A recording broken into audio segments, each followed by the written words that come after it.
하나님, 이 귀한 성전에 부족한 종을 세워주셨음을 두렵고 떨림으로 하나님 앞에 간구합니다.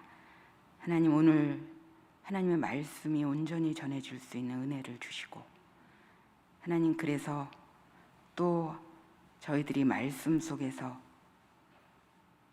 이 세상을 살아갈 수 있는 은혜를 허락해 주시옵소서. 하나님께 감사드립니다. 예수님 이름으로 간절히 기도드립니다. 아멘.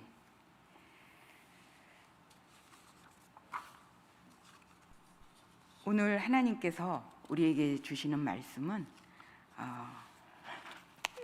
네, 감사합니다. 제가 저희 학교에서 채플실에 설교할 때 학교에서 마스크를 쓰고 하라 그래갖고 했는데 이렇게 또 아까 목사님 말씀하셨거든요. 마스크를 벗으라고. 근데 사실 저는 마스크를 쓰는 것도 괜찮습니다. 제 가장 자신 없는 부분이 코와 입이거든요.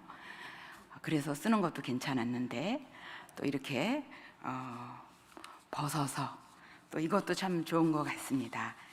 우리가 또 이렇게 새로운 방식으로 이 시대에서 이렇게 예배를 드리고 있습니다. 오늘 우리에게 주신 말씀은 마가복음의 말씀입니다.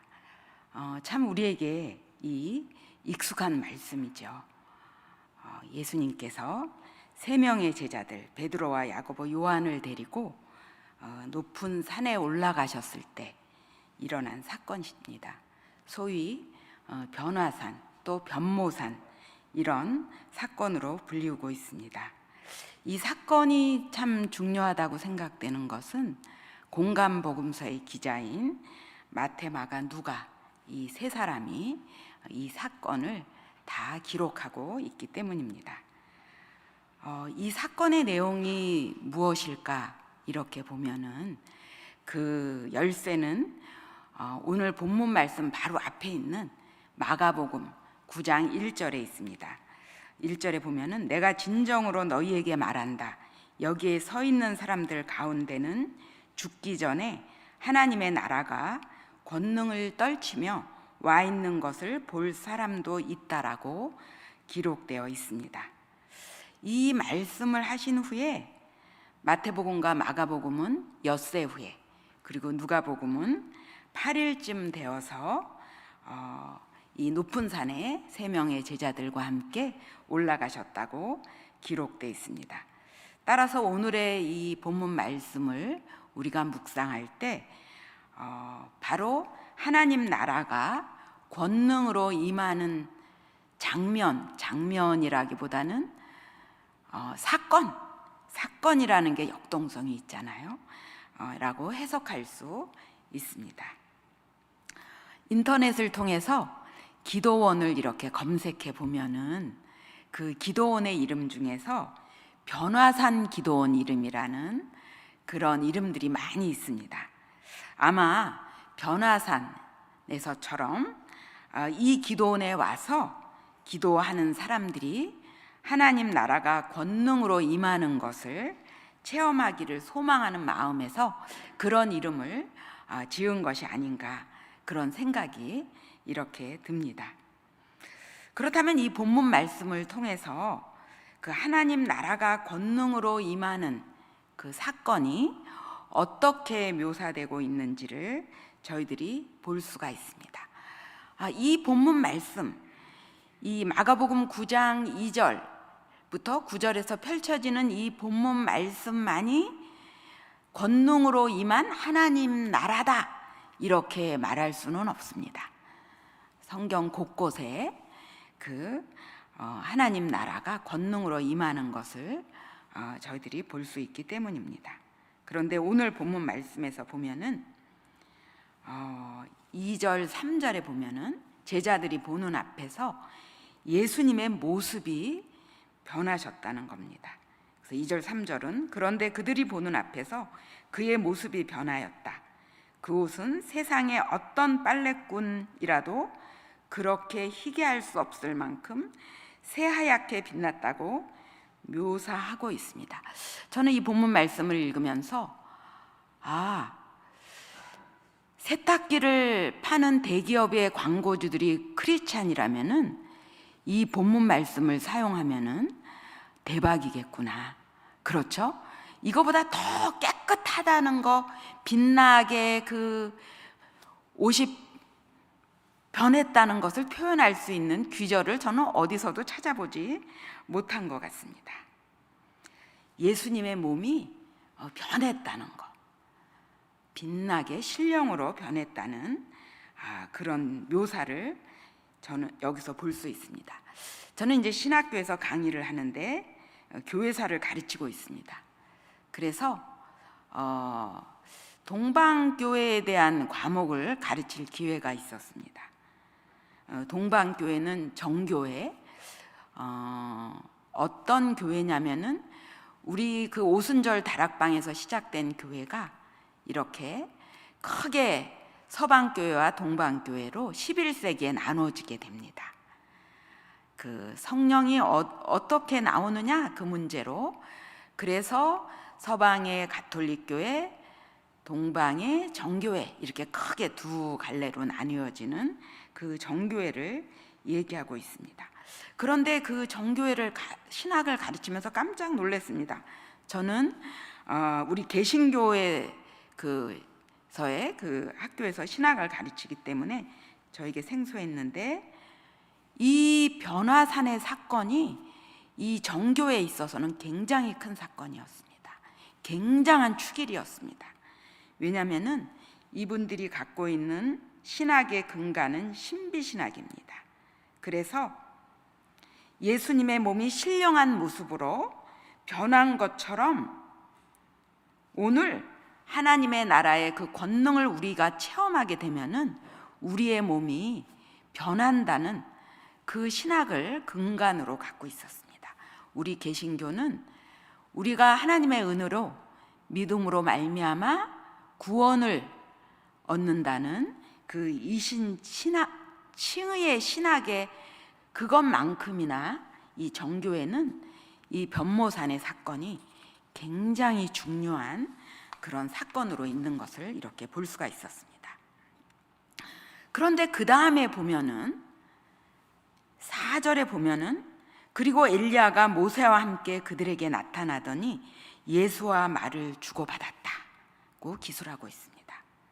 우리가 드라마나 영화를 볼 때 주연과 조연의 배역이 크게 차이 나는 경우가 많은데, 때로 주연은 물론 조연에 캐스팅된 배우도 굉장히 무게감이 있는 그 명배우가 캐스팅될 때가 있습니다. 그러면 우리의 그런 기대감과 그 관심은 굉장히 크게 됩니다. 바로 이 장면이 그런 게 아닌가 합니다. 아니, 유대인들인 예수님의 제자들에게는 예수님 한 명의 주연과 두 명의 조연이 아니고 3명이 주연으로 등장하는 그런 드라마라고 할 수가 있을 것입니다. 모세와 엘리야는 유대인들에게 구약에 있어서 굉장한 인물들입니다. 모세는 율법을 대표하고 있고 엘리야는 선지자를 대표하는 인물들입니다.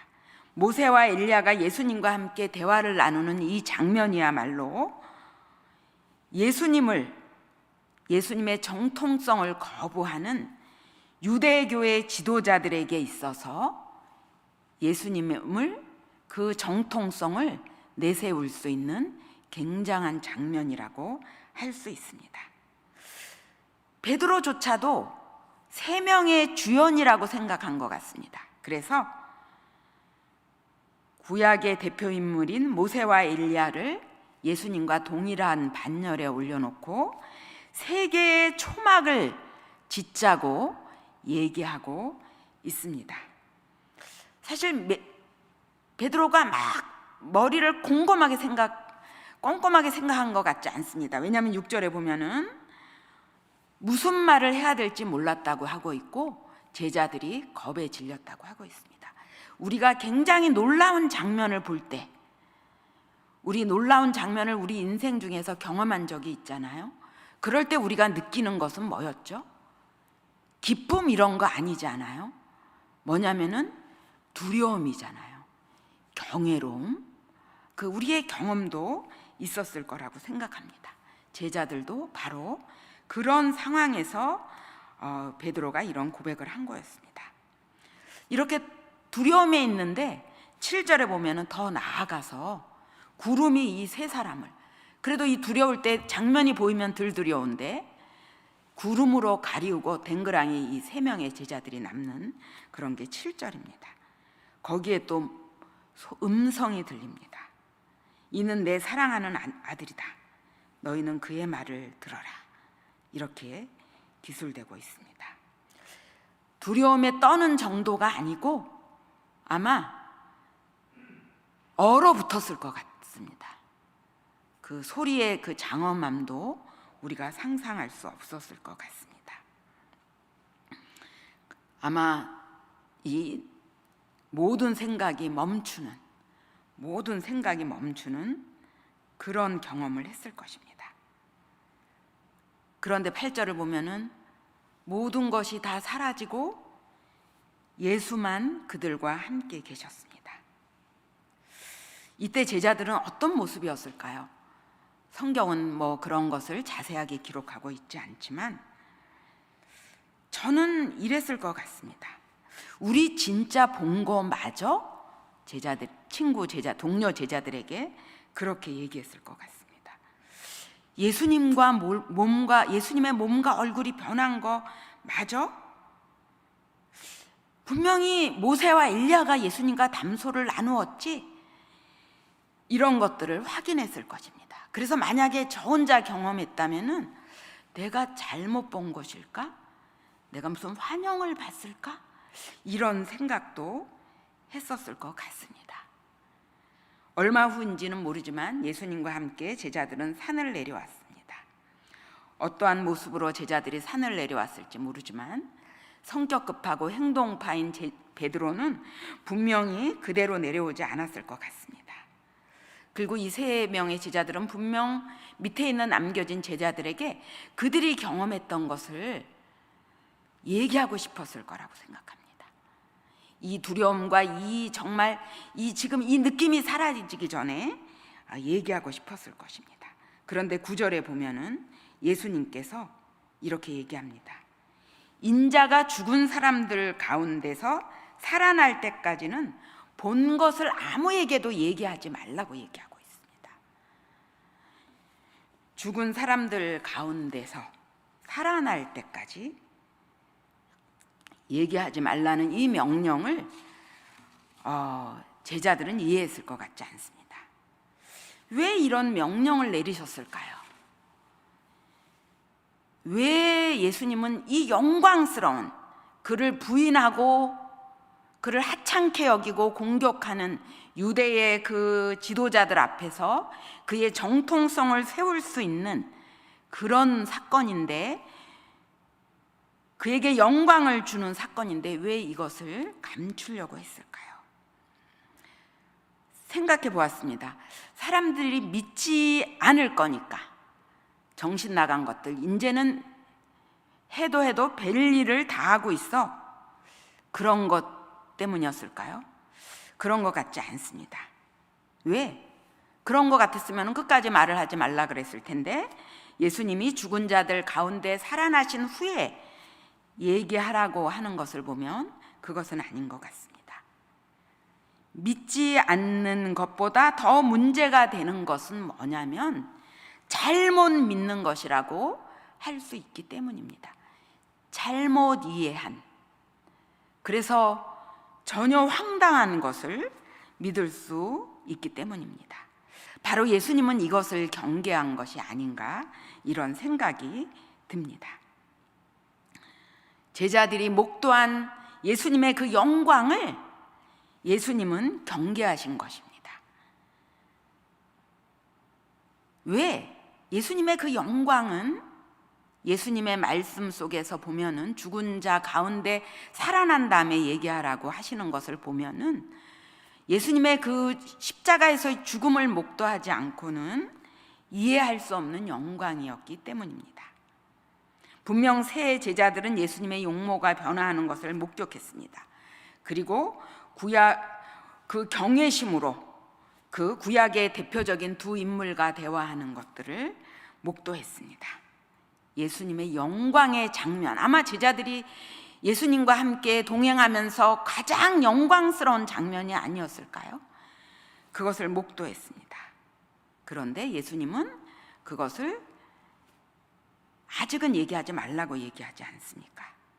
제가 감히 질문을 드리고 싶습니다. 여기 계신 우리 그리스도인, 모든 그리스도인들께, 우리가 볼 때, 어떤 사물을 볼 때 우리는 무엇으로 보고 있습니까? 우리의 몸의 기관 중에서 보는 역할은 무엇이 하고 있습니까? 눈이라고 말할 수 있겠죠?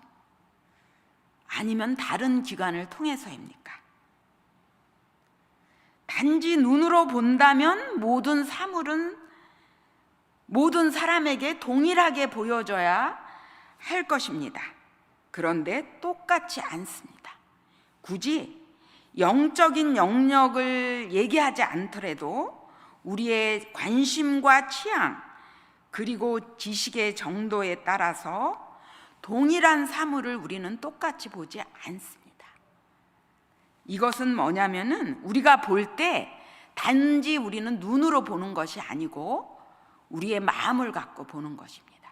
그 유명한 뉴턴의 그 사과, 그죠? 떨어지는 사과 속에서 저 같았으면은 저 사과를 갖고 무엇을 할까 이랬을 텐데 왜 저 사과는 밑으로만 떨어지느냐? 그렇죠? 동일하게 보지 않죠. 동일하게 보지 않습니다.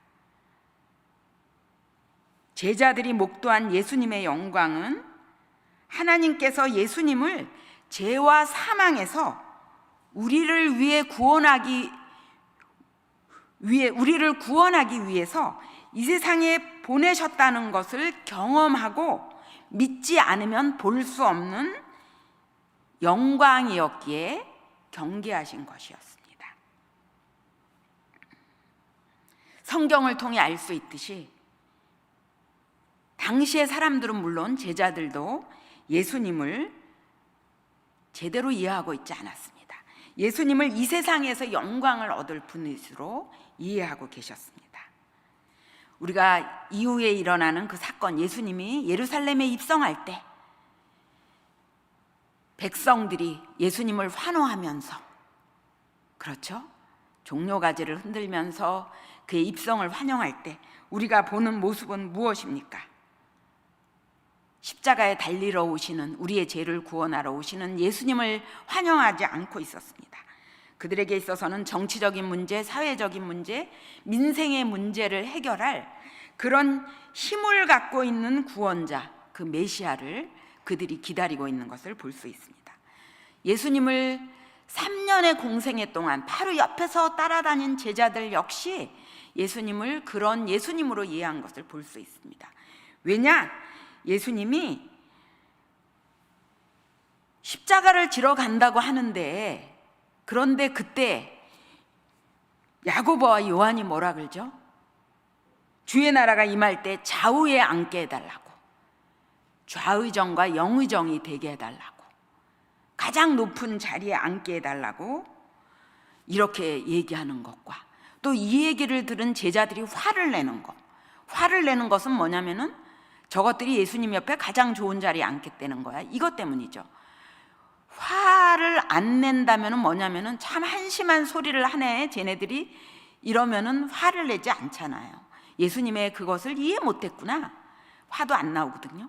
근데 화를 크게 낸 거 보면은 그들에게도 그런 예수님을 생각하고 있다는 것을 볼 수가 있었습니다. 예수님의 죽음을, 십자가를 제자들조차도 아무도 목도하지 못했습니다. 이런 제자들에게 그 변화산에서의 그 예수님의 영광이 그들의 입에, 그들의 마음 속에서 그들의 입으로 전해질 때 어떻게 전해지겠습니까? 오해로 전해질 수밖에 없습니다. 이번 주 수요일은 사순절이 시작되는 날입니다. 우리가 흔히 재수요일.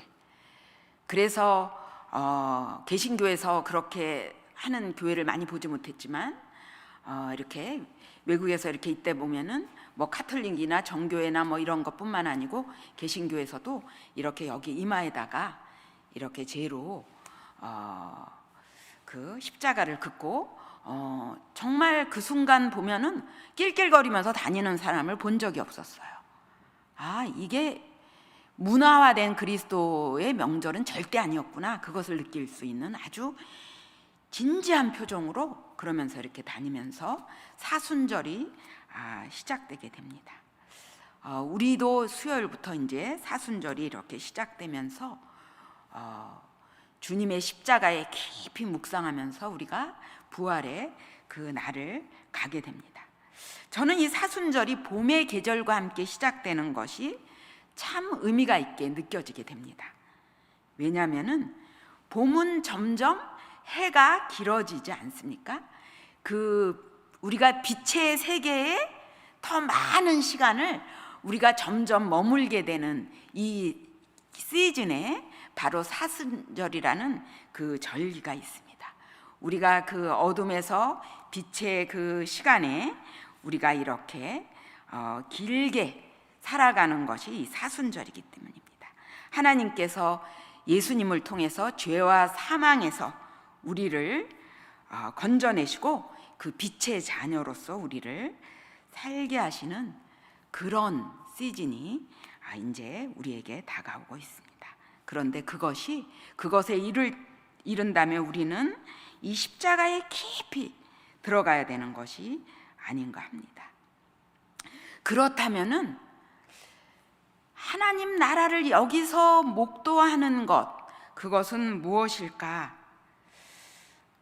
우리 각각의 경험이 있을 거라고 생각합니다. 저는 몇 년 전에 그 부르심을 받은 이어령 교수님의 딸 이민아 씨를 통해서 저는 그런 생각을 좀 한 경험이 있었습니다. 이민아 씨는 제가 대학 시절 3년을 같은 공간에서 이렇게 보낸 분이기도 합니다. 그래서 뭐 저랑 그런 뭐 개인적인 관계를 갖고 있는 분은 아닙니다. 그렇지만 이제 자연스럽게 그 관심이 갔습니다.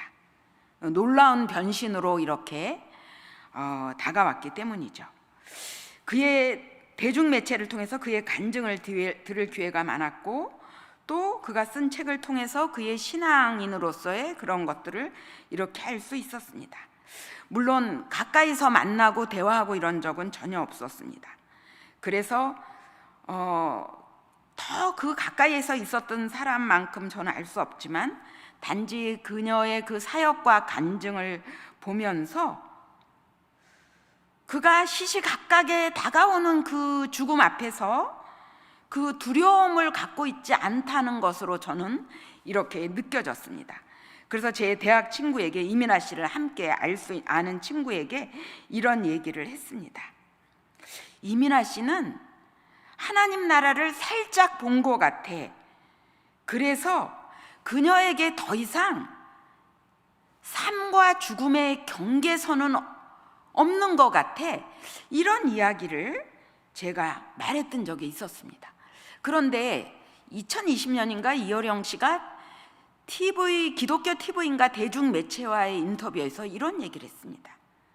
그거는 그 딸에 대한 게 주가 아니었는데 그 딸에 대한 대목이 나왔을 때 이렇게 얘기했습니다. 우리 미나는 하나님 나라를 살짝 본 것 같았어요. 마치 영화 장면에, 어떤 영화 장면이 이런 게 있지 않아요? 이렇게 문이 살짝 열려 있는데 살짝 열려 있는 틈으로 지나가다가 그 안을 다 볼 수 없지만 살짝 본 그런 것처럼 하나님 나라를 살짝 본 것 같았어요. 이 인터뷰를 하는 거를 통해서 제가 깜짝 놀랐어요. 그래서 제가 그 말을 했던 친구에게 다시 얘기를 했어요. 어머, 이어린 교수님이 이렇게 말했는데 나랑 굉장히 생각이 똑같아서 굉장히 깜짝 놀랐어. 이런 이야기를 했습니다.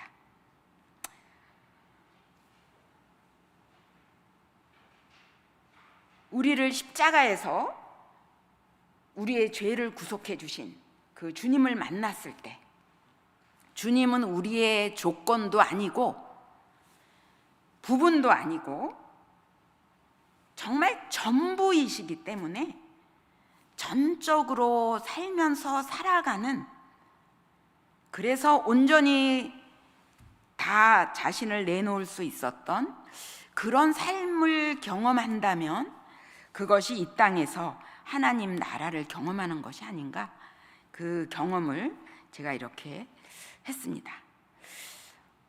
솔직히 말해서 저 역시 이 부분에 있어서 그렇게 떳떳하지 않습니다. 왜냐? 평안할 때, 절박할 때만큼 제가 하나님 앞에 간절히 매달리지 않고 있습니다. 그게 제 자신의 모습이기 때문입니다. 저 역시 이 땅에서 하나님께서 나의 문제를 해결해 주시는 그분으로 이 땅에 오신 예수님을 더 생각하는 그런 생각을 이렇게 하게 됩니다. 육신의 어려움을 강구하는 분으로. 그런데 저는 만유의 주이신 주님이신 그분께 우리가 육신의 문제를 강구할 수 있다고 생각합니다. 그리고 주님께서도 그것을 우리에게 원하고 계십니다. 그 문제에 관심하고 계십니다. 그런데 우리에게 원하시는 것은 뭐냐면은 그것에서 더 깊이 나아가기를 원하시는 것입니다. 왜? 더 깊이 나아가면 그러면 더 큰 것을 우리가 경험할 수 있기 때문입니다. 가만 생각하니까 우리는 물질화되고 세속화된 그런 우리의 신앙 안에 그 크신 그분의 은혜를, 그분의 나라를 이렇게 가두어 두었다는 생각을 이렇게 하게 됩니다. 사순절로 들어가기 전에 변화산에서의 사건을 묵상하도록 우리에게 하신 것은 큰 은혜라고 생각합니다. 사순절 기간 우리가 십자가에 달리신 주님을 깊이 묵상하고 만나면서 깊은 회개와 기도로 들어가도록 오늘 본문 말씀은 우리에게 권면하고 있습니다. 그리고 이 땅의 권능으로 임한 하나님 나라를 부활하신 주님과 함께 경험하면서 살도록 도전하고 있습니다. 하나님께 이 말씀을 주신 것을 감사드립니다.